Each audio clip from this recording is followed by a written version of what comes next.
Jumlah pasien meninggal COVID-19 di Jembrana terus bertambah. Akibatnya ruang jenazah di RSU Negara nyaris penuh.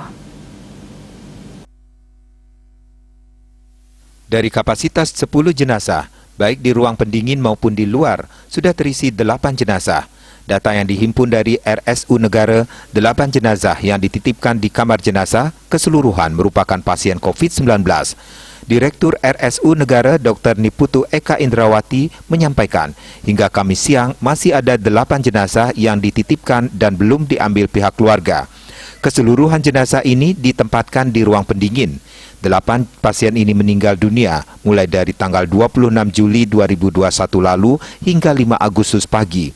Dari jumlah itu, menurutnya, ruang jenazah masih mencukupi. RSU Negara menurutnya juga telah menyampaikan ke pihak keluarga. Tetapi, masih ada sejumlah kendala untuk pengambilan.